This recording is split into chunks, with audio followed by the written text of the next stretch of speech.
How does a blockchain work? Before specifically getting into Elysium, it is important to understand how blockchains work at a basic level. Here's a quick and simplistic overview of how a blockchain operates. The first block of a blockchain is known as a genesis block.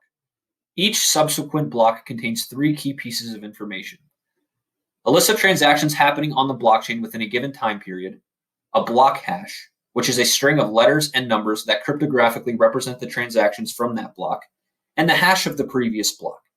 Because each block contains the hash of the previous block, each block is linked or chained to the block that comes before it and to the block that comes after it, hence the term blockchain. This is a continuous process as long as there are nodes on the blockchain that can validate the transactions. Validation is a process performed by nodes on the chain that verifies the legitimacy of the transactions on each block. We will cover how Elysium will validate blocks shortly. This may be confusing. Perhaps an example will clear things up. Once the first block, or the genesis block, is validated and transactions are happening, the blockchain is officially up and running. Say in block 1, Bob sends Jenny 100 lava. James sends Ralph 25 PYR, and Alan sends Don 1 PYR. Once the transaction window for this block is complete, these transactions are encrypted and given a cryptographic hash. For the sake of this example, say the hash representing the three transactions from this block is 67BB8A2CD1, and the hash representing the genesis block is 9B436E0612. This block is then validated and added to the blockchain. Block 1 is linked to the genesis block because block 1 contains the genesis block hash. Once block 1 is validated and added to the chain, all on-chain transactions are now tracked in block 2. Continuing our example, the transactions that occur in this block are one of the games on Elysium paying Joe 5 lava, Joe paying Don 5 PYR, and Jenny paying Alan 10 lava. Once this block is ready to be validated and added to the chain, it is given an encryption hash to represent the transactions from this block: F9400CC60D, and the hash of the previous block is appended. Block 2 and block 1 are chained together because block 2 contains block 1's hash.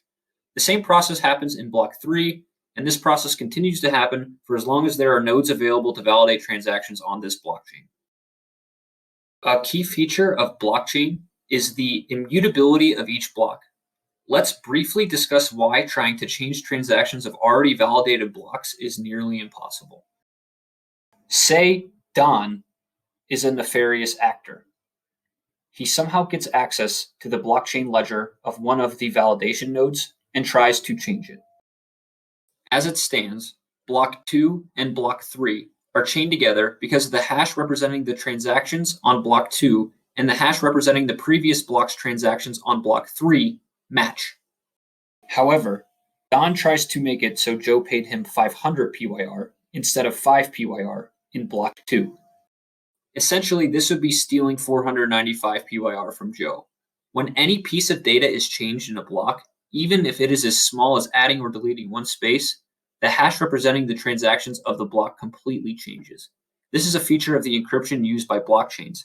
So, by Don changing the Joe payment transaction in block 2 from 5 PYR to 500 PYR, the hash that represents the transactions for all of block 2 is significantly altered.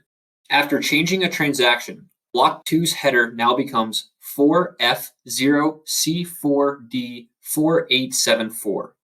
Because the hash of block 2's header no longer matches what is in block 3, the blockchain is broken and the blockchain ledger of this node is invalid.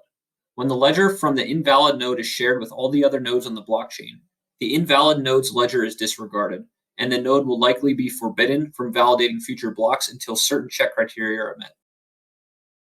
There are many more details and rabbit holes that can be traveled down with regards to blockchains, how they work, and how to theoretically attack them.